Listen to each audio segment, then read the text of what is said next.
Orang yang takut sendirian pasti akan kesepian.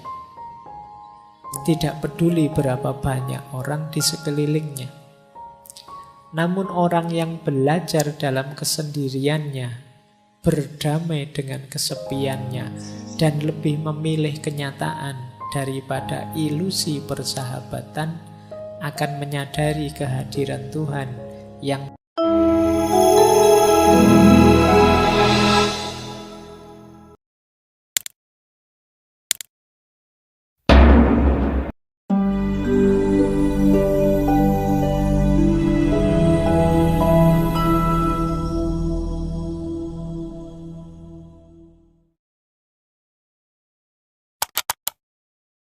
Bismillah. Assalamualaikum warahmatullahi wabarakatuh.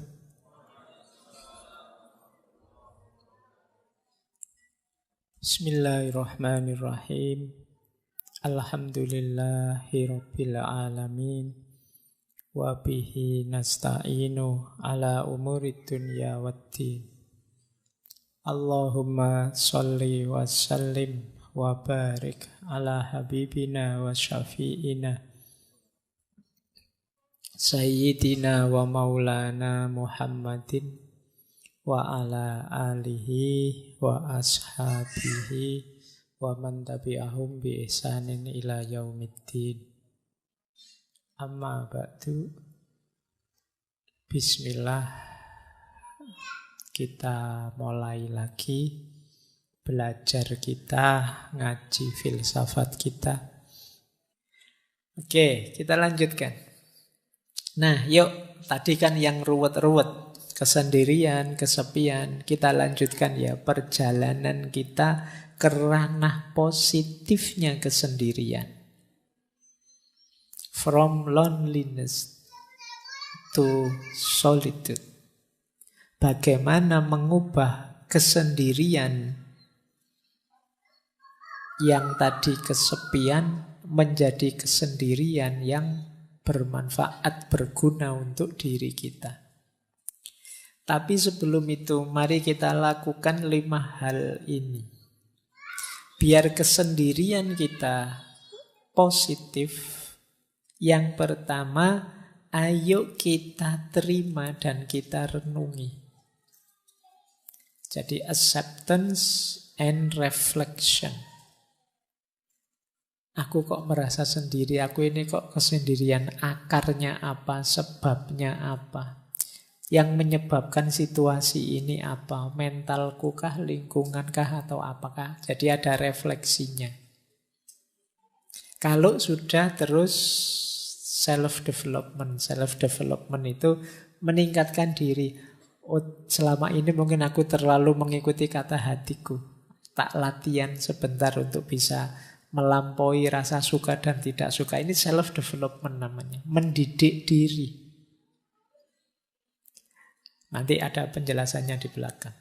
Yang ketiga, action. Apapun yang terjadi, meskipun sedang kesepian, jangan berhenti berkarya. Jangan berhenti bertindak, berperilaku, melakukan apa yang kita inginkan.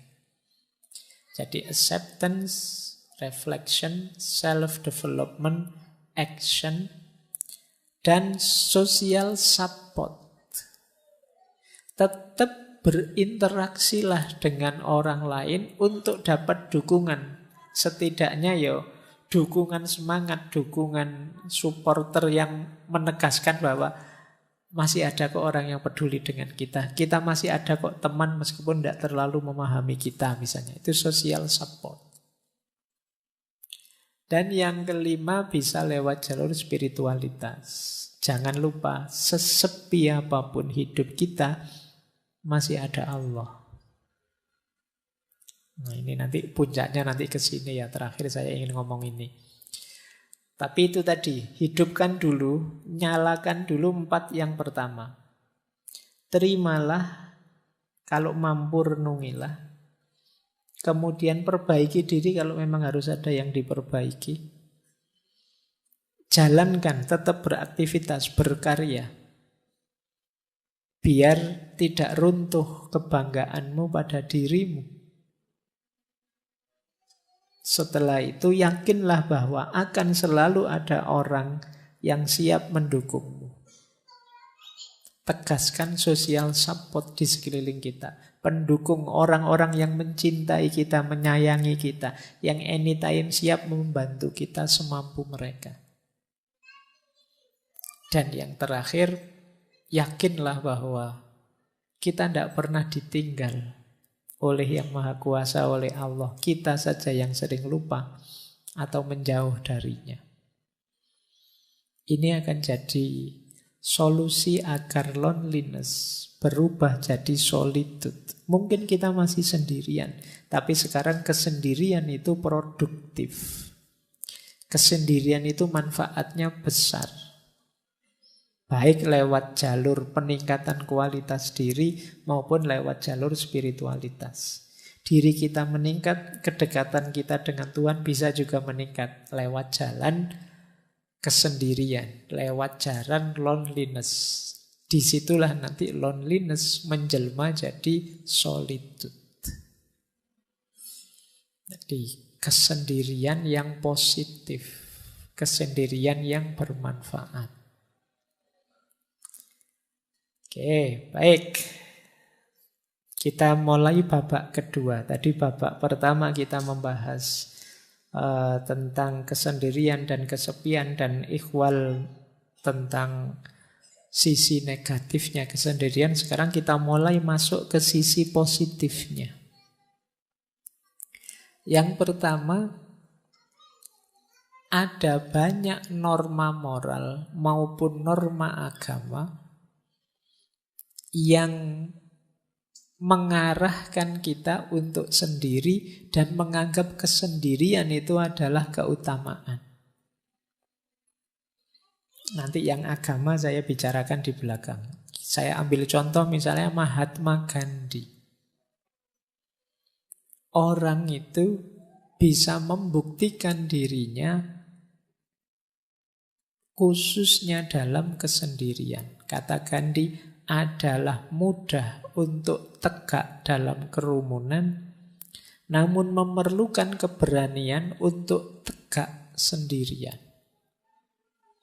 Orang itu kalau temannya banyak, terus petentang-petenteng, itu gampang, koncone oke. Ya kalau sendirian, baru dia disebut pemberani. Ayo kamu sendirian petentang-petenteng, kalau berani misalnya. Itu sederhananya begitu maunya Gandhi. Orang itu bisa tegak sendirian baru dia hebat. Kalau sekedar tegak bareng temannya ya belum. Kalau pas nongkrong bareng temannya banyak terus ada yang lewat sweet berani. Tapi ketemu satu-satu gitu biasanya kamu grogi. Jadi orang itu terbukti kehebatannya ketika dia sendirian. Kalau kamu bareng orang banyak, lewat kuburan, santai saja. Mungkin kamu sampai, ayo kalau ada hantu keluarlah ngono. Tapi begitu sendirian, wah, ono angin sidik, wah, melayu mesti banter. Terbukti keberanianmu saat sendirian. Kebaikan juga begitu. Kalau kamu sendirian masih juga baik, berarti kamu memang orang baik. Tapi kalau kamu baiknya hanya pas ada orang banyak, ya kamu sebenarnya hanya pencitraan. Jadi mudah untuk mengklaim bahwa kamu hebat ketika dalam kerumunan. Untuk membuktikan kamu hebat beneran ya saat sendirian. Jadi ini salah satu quote untuk menegaskan betapa sendirian itu sebenarnya bermakna pembuktian. Kamu hebat beneran apa enggak? Kamu jago beneran apa enggak? Makanya kata Lause, orang biasa itu membenci kesendirian. Namun seorang master, dia bisa memanfaatkan kesendirian, dia memeluk kesendirian sambil menyadari bahwa dia adalah satu dengan seluruh semesta. Jadi kesendirian bermakna pembuktian diri. Saatnya kalian tampil, ya sendiri. Kalau saatnya kalian tampil kok banyak orang, kamu tidak akan terlihat. Eksis itu dirimu sendiri. Semakin banyak orang yang menopangmu, ya kamu dianggap belum terlalu eksis. Untuk menegaskan bahwa kamu eksis, ya ketika kamu sendiri pun ternyata bisa tegak. Jadi jalan keutamaan lewat aspek sendirian ini membuktikan bahwa kita ini memang benar-benar mampu, benar-benar bisa. Jadi secara positif, kesendirian bisa bermakna pembuktian. Lanjut. Secara positif juga, kesendirian bisa bermakna kebebasan.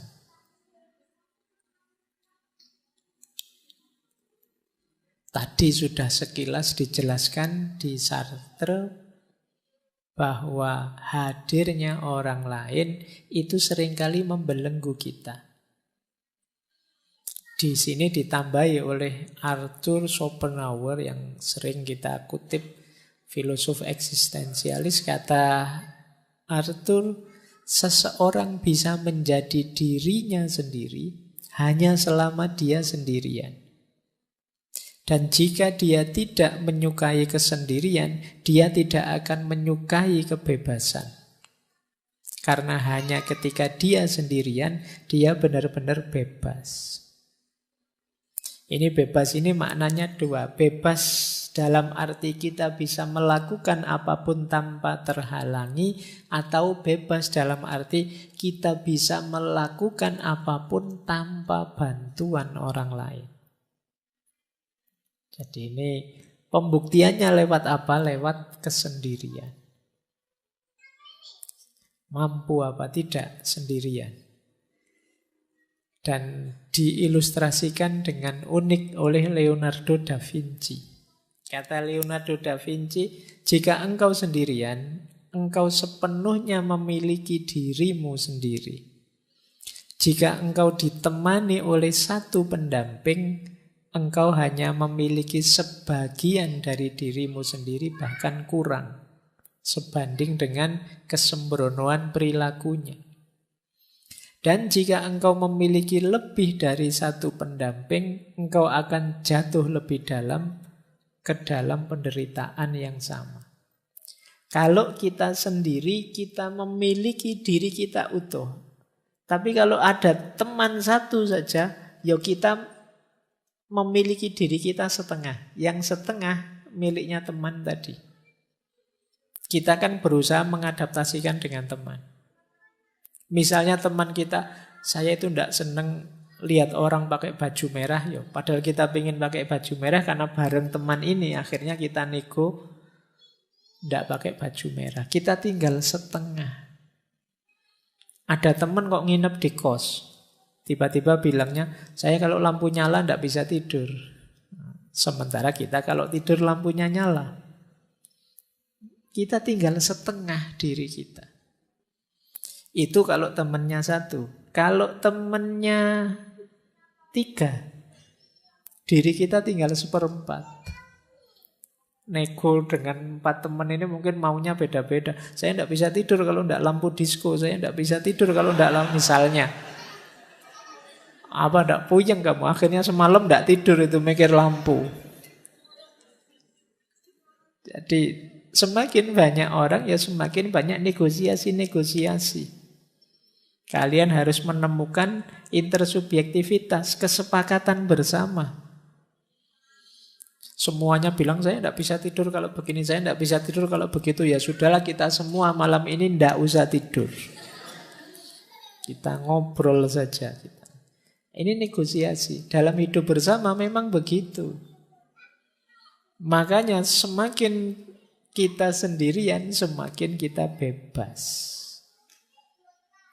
Ya meskipun tidak harus dengan kalimat orang lain adalah neraka, seperti yang disampaikan oleh Sartre. Jadi makna positif kedua. Kalau tadi kan kesendirian itu pembuktian diri, kalau ini kesendirian itu kebebasan. Semakin kita sendiri, semakin kita bisa bebas. Baik. Hujan kah?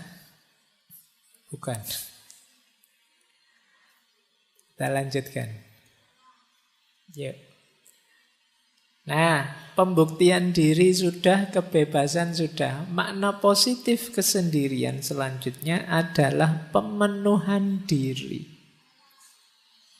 Pemenuhan diri itu maksudnya kita ingin jadi apa? Kita ingin membuat diri kita selevel apa? Itu sebagian besar jalurnya adalah kesendirian. Contoh misalnya, saya ambil quote-nya Picasso. Kata Picasso, pelukis aliran kubisme yang terkenal sekali. Tanpa kesendirian yang luar biasa, tidak ada pekerjaan serius yang mungkin dilakukan. Kalau kalian garap skripsi kan sendirian. Kalau pas temenmu banyak di kamar, ndak jadi garap skripsi. Ngobrol mesti.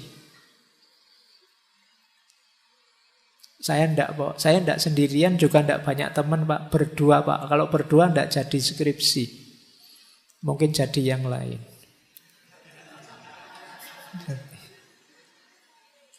Jadi kalau ingin berkarya, kata Picasso, yang luar biasa, bukan karya yang sekedar ada, kita perlu kesendirian.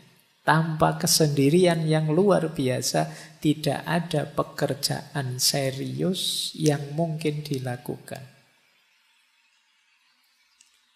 Dan ini dikuatkan oleh Buddha. Kalau ini spiritualitas, tidak ada yang menyelamatkan kita kecuali diri kita sendiri. Tidak ada yang bisa, tidak ada yang mungkin bisa. Kita sendiri harus menempuh jalan itu. Ini dalam dunia spiritual juga begitu.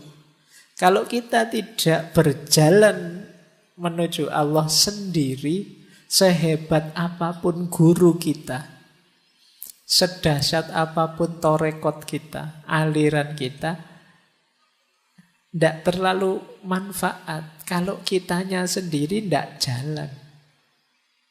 Jadi perjalanan spiritual pun sendirian.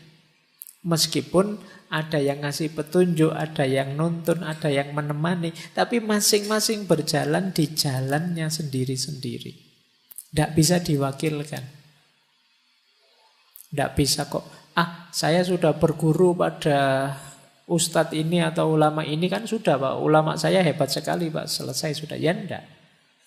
Kalian harus berjalan sendiri di jalan yang ditunjukkan oleh beliau. Tidak bisa diwakilkan. Jadi perjalanan spiritual pun ternyata juga perjalanan yang sendiri. Bahkan katanya Orhan Pamuk, yang teman-teman mungkin pernah baca novelnya, beliau novelis dari Turki. Kata beliau, aku butuh sakitnya kesepian untuk membuat imajinasiku berhasil. Nah, mungkin kalau ada teman-teman yang ingin jadi sastrawan, nulis novel, coba nikmati sakitnya kesepian. Kata Pamuk, justru di situ imajinasiku main, liar, dalam kesepian. Ya, karena memang kalau banyak teman, saya tidak membayangkan apa kalian bisa nulis novel kok terus banyak teman rame sambil ngobrol, sambil ngopi, sambil itu tidak jalan. Jadi imajinasi kita hidup dalam sakitnya kesepian. Itu kata Pamuk. Bahkan kata Goethe, dulu pernah kita bahas beliau, jiwa yang melihat keindahan terkadang secara otomatis berjalan sendirian.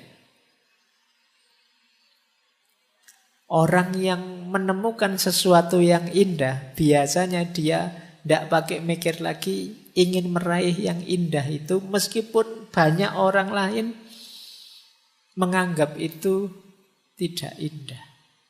Tapi karena aku sudah menemukan keindahannya, ya otomatis aku terdorong untuk bergerak ke sana. Jadi jiwa yang melihat keindahan terkadang berjalan sendiri. Berjalan sendiri otomatis mengejar keindahan itu. Jadi makna positif dari kesendirian yang ketiga adalah pemenuhan diri. Teman-teman punya cita-cita apapun, keinginan apapun untuk diwujudkan, mau tidak mau satu-satunya jalan harus siap sendirian. Siap mengambil momen untuk sendiri mewujudkan keinginan itu. Makanya makna ketiga pemenuhan diri. Jadi dalam kesendirian kita mewujudkan apa yang kita inginkan. Hanya dalam sakitnya kesepian imajinasi kita hidup. Tanpa kesendirian tidak ada pekerjaan serius bisa kita lakukan. Tanpa berjalan sendiri, sehebat apapun konsep, sehebat apapun teori, tidak akan ada gunanya. Jadi disinilah pentingnya kita sendiri. Para ulama zaman dulu itu bahkan banyak yang sampai akhir hayatnya tidak menikah. Meskipun jangan dipakai alasan teman-teman. Kalau beliau-beliau itu karena ilmu, saking cintanya sama ilmu, ingin meraih banyak hal di dunia ilmu dan menempuh jalan sendirian. Kalau teman-teman mungkin beda ceritanya. Tapi ini beberapa ulama begitu. Mereka memenuhi keinginannya dengan suluknya apa sendirian. Mengambil jalan kesendirian. Nah, oke. Babak kedua selesai. Sekarang babak ketiga. Yang kedua tadi nilai-nilai positif dari kesendirian. Sekarang from solitude to spiritual awareness. Dari kesendirian yang positif tadi, sekarang kita bawa naik menuju Tuhan. Menuju kesadaran spiritual. Sejauh mana kesendirian kita bermakna spiritual. Nanti kita akhiri dengan beberapa wawasan dari Imam Ghazali. Saya ambil misalnya dari Thomas Merton. Kata Merton, orang yang takut sendirian pasti akan kesepian. Tidak peduli berapa banyak orang di sekelilingnya. Namun orang yang belajar dalam kesendiriannya, berdamai dengan kesepiannya, dan lebih memilih kenyataan daripada ilusi persahabatan, akan menyadari kehadiran Tuhan yang tak terlihat. Jadi kalimat dari Merton ini bisa kita urai satu-satu. Yang pertama, orang yang takut sendirian pasti akan kesepian. Tidak peduli berapapun banyaknya orang di sekelilingnya. Tadi kan ada orang yang memang senang sendirian, ada yang tidak suka sendirian. Tentu saja yang tidak suka sendirian ketika mengalami sendirian dia akan merasa kesepian. Kuncinya bukan pada banyak temannya atau sedikit temannya. Pemaknaan dia terhadap sendirian itu. Jadi kalau dia memaknai kesendirian itu sebagai sesuatu yang negatif dan menakutkan, ya begitu sendiri dia akan merasa kesepian. Nah, biar tidak begitu bagaimana? Dilanjutkan yang kedua.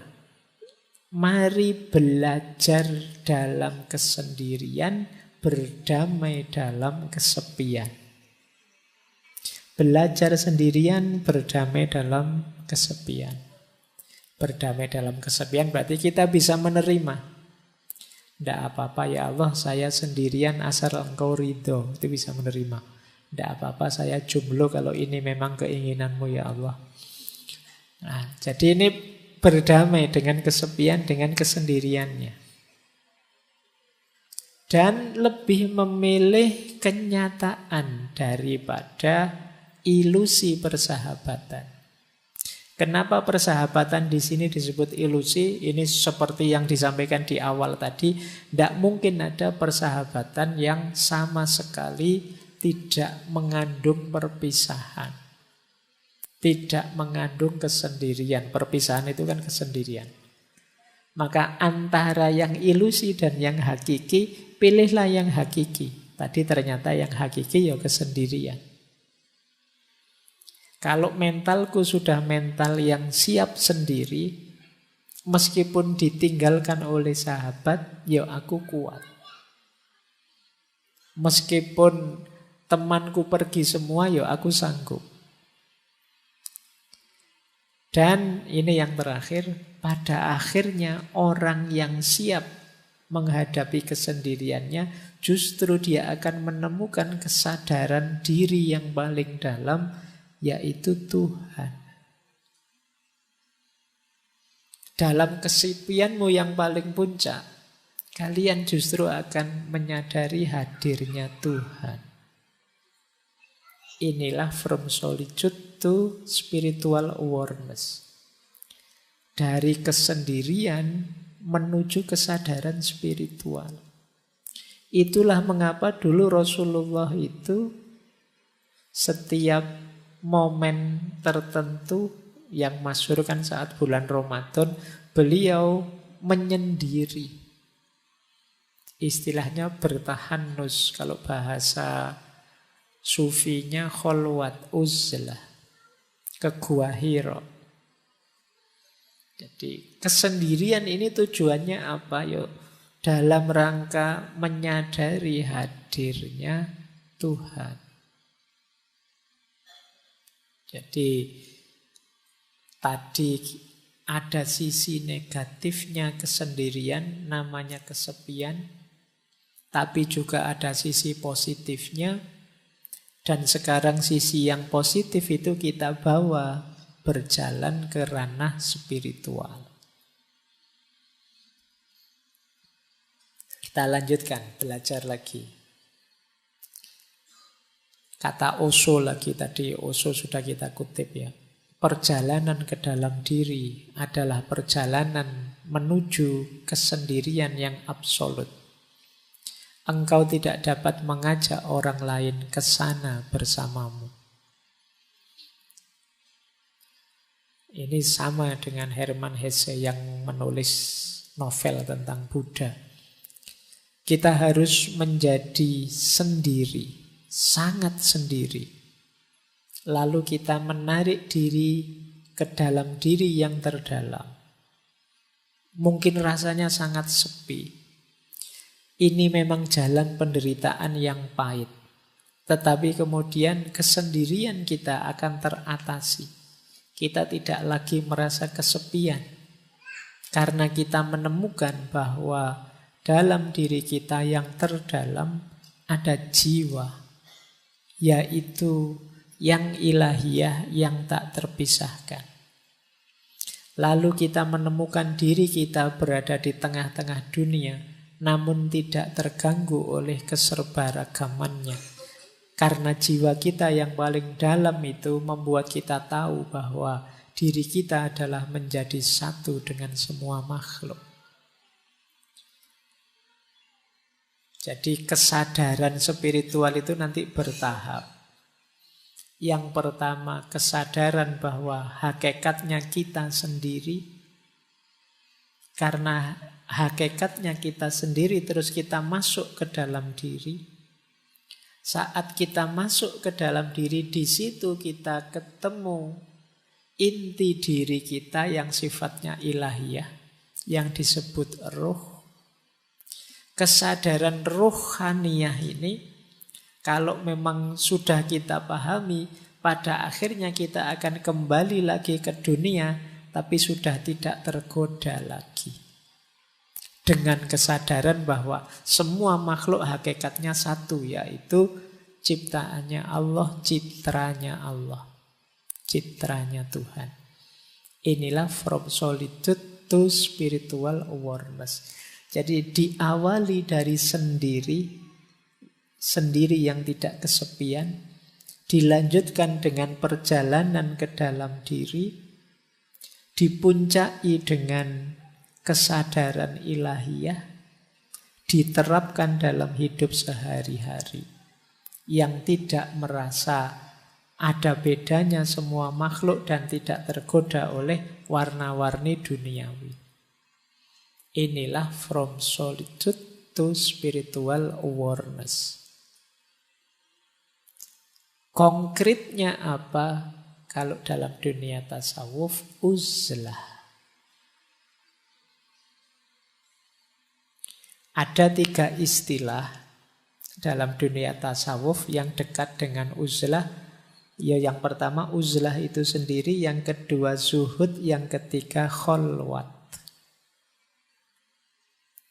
Zuhud itu kondisi jiwa yang tidak tergoda oleh hal-hal duniawi. Kalau uzlah itu menjauhkan diri dari keramaian.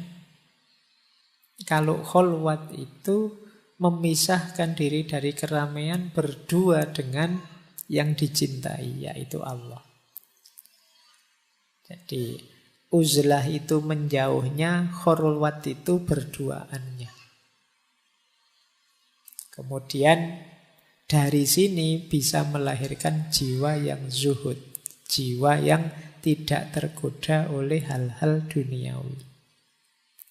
Jadi ternyata kesendirian tadi bisa jadi, kalau bahasa tasawufnya, salah satu mode suluk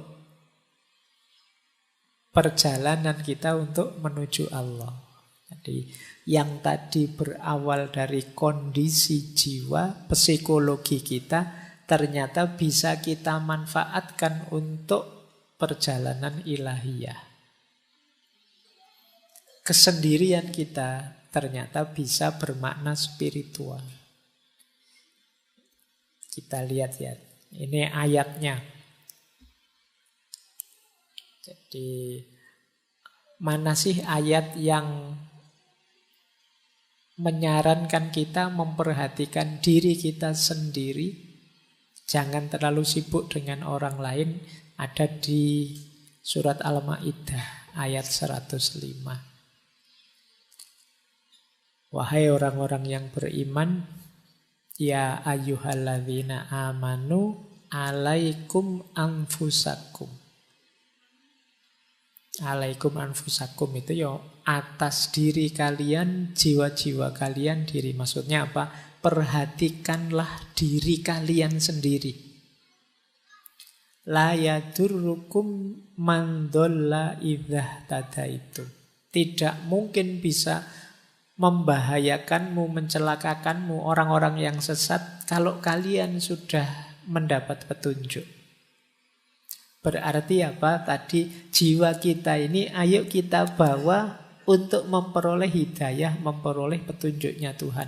Kalau sudah sampai level itu, tidak akan yang ada yang bisa menggoda kita, membahayakan kita. Jangan lupa, ilallahi marji'ukum jami'an. Kepada Allah lah kalian semua akan kembali. Fayunabbi'ukum bima kuntum ta'malun. Yang saat kembali nanti akan diberitahu kalian apa saja yang sudah kalian kerjakan. Jadi ayat ini menegaskan keutamaan ayo memperhatikan diri kita sendiri dulu, sendirian dulu, sampai kita kuat. Sehingga tidak ada yang bisa menggoda kita, membahayakan kita, karena kita sudah mendapat petunjuk ilahiyah. Ini biasanya dipakai dalil uzlah. Boleh dicek nanti di Ihya-nya Imam Ghazali. Ini loh keutamaannya uzlah, keutamaannya sendirian. Yo, uzlah di sini boleh kalian ganti kesendirian, boleh kalian ganti jomblo, boleh kalian. Jadi kalau ada tanya ini keutamaannya sendiri. Yang pertama apa? Ada kesempatan lebih banyak untuk beribadah dan bertafakkur. Tentu saja kalau banyak teman terus-terusan bareng orang lain, kesempatan ibadahnya kan bukan tidak ada tapi terbatas. Untuk bertafakkur juga sulit fokus kalau banyak orang di sekeliling kita. Maka sendirian itu nikmat. Jadi kalau teman-teman nanti pulang dari kos-kosan, ya Allah di kamar kos ini sendirian, itu berarti nikmat. Alhamdulillah sendirian. Coba ada teman, aku repot ini harus melayani teman. Jadi kesendirian itu nikmat. Saatnya kalian memperbanyak ibadah, memperbanyak tafakkur. Ini kesempatan tidak datang berulang-ulang. Mungkin besok sudah ada teman. Yang kedua, mari kita syukuri kesendirian itu, karena itu berarti kita lepas dari dosa yang berhubungan dengan kemasyarakatan. Ghibah misalnya, gosip. Kalau sendirian kan tidak mungkin gosip. Apa ada orang ngerumpi kok sendirian, kan tidak ono. Mesti ada temennya. Kalau kalian gosip kok sendirian itu ya namanya bukan gosip. Jadi kita bersih dari ghibah. Kemudian yang kedua, kita tidak kena amanat amar ma'ruf nahi mungkar. Kan kita itu wajib beramar ma'ruf nahi mungkar. Wahai orang-orang, ayo menuju kebaikan, ayo sholat, ayo. Kalau nggak ada orang lain kan ini nggak ada perintahnya untuk mau amar ma'ruf ke siapa, nggak ada orang lain. Yo, kita bebas dari ini. Tapi kalau banyak orang, kita ada amanat untuk amar ma'ruf nahi mungkar. Ini sebenarnya saya ambil dari Ikhya. Yang ketiga, riya. Kita pamer itu kan pada orang lain. Kalau tidak ada orangnya kita tidak pamer. Sedang sendirian saja kan kita tidak pamer. Kalau mau keluar ketemu orang kan kita pamer. Kita dandan lah, kita apalah. Tapi kalau pas sendirian kan tidak.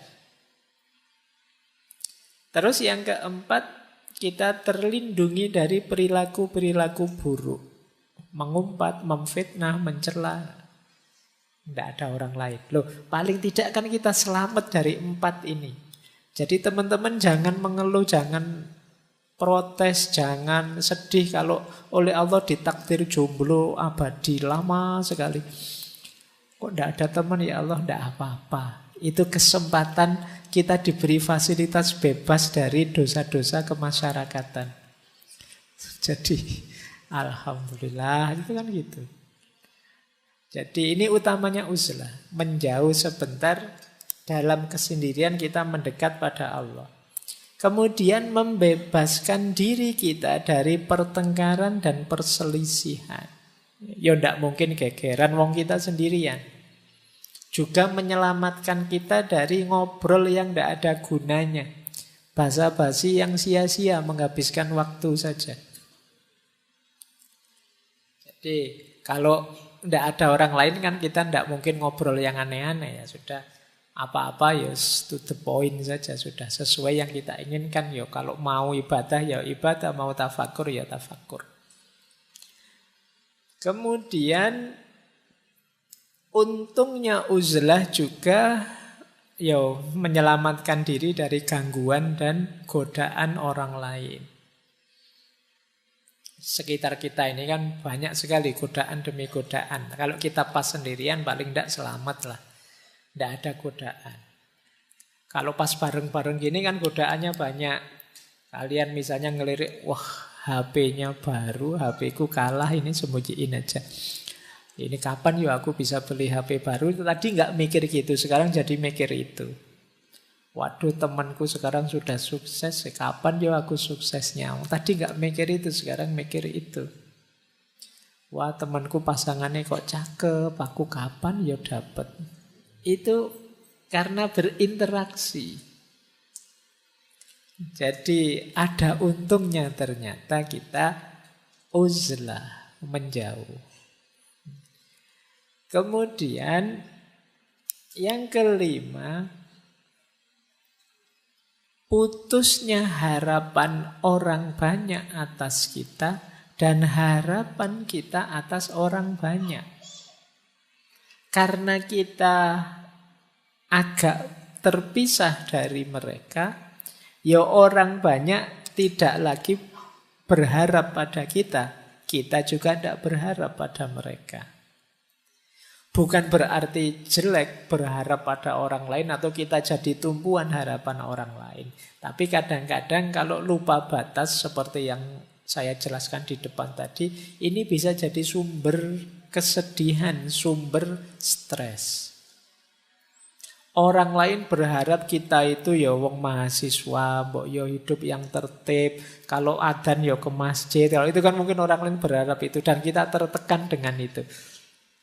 Kita juga berharap masyarakat itu mbok ya begini begitu. Tapi begitu kita uzlah, harapan-harapan yang macam-macam tadi sudah tidak ada. Wong kita tidak lagi berinteraksi dengan mereka.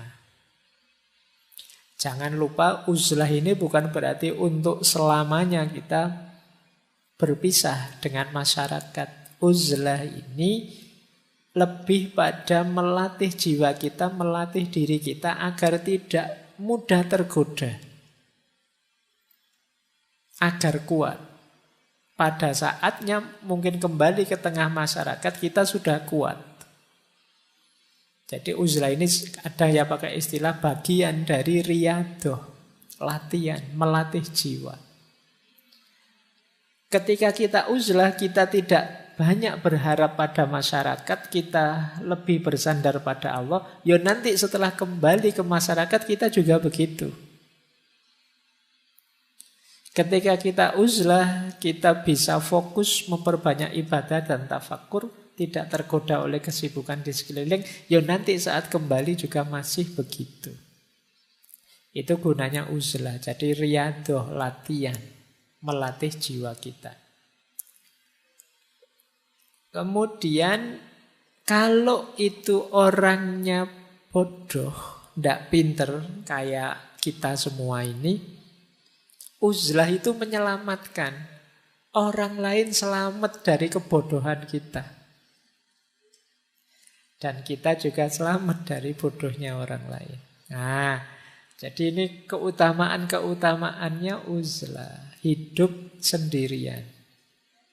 Ini bisa kalian cari keutamaan-keutamaan ini dalam Ihya Ulumuddinnya Imam Ghazali. Saya banyak ambil dari sana. Meskipun nanti di situ ada banyak uraian kapan kita harusnya uzlah, kapan kita membaur di tengah masyarakat.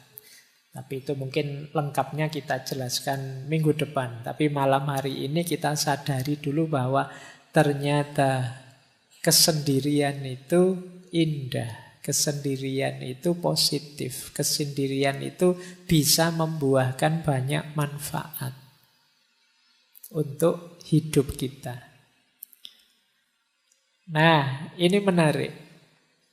Saya tadi buka Ihya, tadi ketemu hadis yang mengindikasikan Rasulullah menyuruh kita uzlah kalau situasinya seperti ini.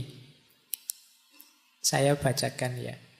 Rasulullah Shallallahu Alaihi Wasallam bersabda, ini hadis dalam Ihya. Apabila engkau menyaksikan manusia mengingkari janji dan amanah yang dipercayakan kepada mereka, dan apabila kemudian mereka menjadi begini itu Rasulullah memasukkan jari satu ke jari yang lain. Maksudnya apa? Konflik terus, gegeran terus. Mereka sibuk dengan pertengkaran dan perselisihan. Kemudian seorang sahabat bertanya, lalu apa yang harus kami lakukan ya Rasulullah? Beliau menjawab, tetaplah kalian berada di rumah kalian jaga lidahmu baik-baik, dan ambil apa yang kalian ketahui, dan tinggalkan apa yang tidak kalian ketahui.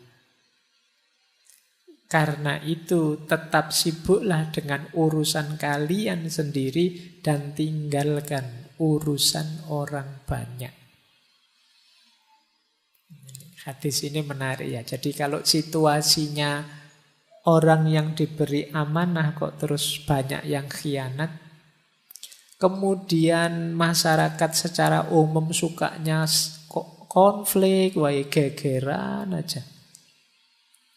Saatnya kita nyari selamat untuk diri kita sendiri. Ambil jarak, uzlahlah. Jadi ini hadis ini nuntun kita untuk tidak tenggelam dalam situasi masyarakat ketika situasi masyarakat itu menurut kita negatif. Menarik diri. Karena kita mesti, kalau kita terjun ke sana, kita pasti terpengaruh. Ini yang disebut uzlah. Ya silahkan teman-teman membaca situasi. Mungkin di masa yang akan datang ketemu situasi seperti ini, ya selamatkan diri kita sendiri lebih dulu. Dengan cara ini tadi, uzlah. Bahkan ada beberapa asar yang saya ambil juga karena menarik kalimatnya. Kesendirian lebih baik daripada sahabat yang buruk perilakunya. Kok punya sahabat kok buruk, mending sendiri saja. Atau qaulnya Ibnu Somad. Ibnu Somad punya kalimat menarik. Manusia itu seperti obat yang dengannya mereka menyembuhkan penyakit. Namun manusia masa kini telah berubah menjadi penyakit yang tidak lagi ada penawarnya. Karena itu larilah dari manusia banyak sebagaimana kalian lari dari singa. Ini juga anjuran untuk uzlah. Ya memang kita memerlukan orang lain. Manusia itu seperti obat bagi kekurangan kita. Tapi hari ini banyak manusia yang bukan obat tapi penyakit itu sendiri. Orang baik-baik ketika berinteraksi dengan orang lain jadi ketularan jahat. Nah, kalau situasinya seperti ini ya jauhi saja mereka. Uzlahlah, menjauhlah. Rasulullah itu ketika sadar kondisi masyarakatnya yang jahiliyah, yang kacau, yang lupa pada Tuhan dan lain sebagainya, ya beliau uzlah. Merenungi kondisi masyarakatnya. Jadi ini tuntunan-tuntunan untuk kita beruzlah menjauh dari keramaian ketika situasinya memungkinkan. Jadi dari sini kelihatan ternyata ya menyendiri, menciptakan kesendirian untuk hidup kita itu kalau momennya tepat justru itu adalah sesuatu yang dianjurkan, mulia dan utama. Makanya sejak awal tadi saya bilang cari situasi yang pas ya. Cari kondisi yang pas. Baik, terakhir. Ini satu kalimat menarik. Mungkin teman-teman pernah dengar kalimat eagle flies alone. Great eagles fly alone. Great lion hunt alone. Great souls walk alone. Alone with God. Burung elang yang hebat itu terbangnya sendirian. Singa yang hebat juga berburu sendirian. Jiwa yang hebat berjalan sendirian. Tapi sendirian bersama Tuhan. Dari kalimat ini mungkin bisa jadi rangkuman semua yang di depan tadi. Bahwa kesendirian itu hebat kalau rumus dan dosisnya tepat. Tapi kalau rumus dan dosisnya meleset, dia akan membuahkan kesepian, dia akan membuahkan tekanan, stres yang merusak hidup kita. Maka pinter-pinterlah kita mencari formula yang tepat untuk meletakkan kapan aku harus sendiri, kapan aku harus berbaur.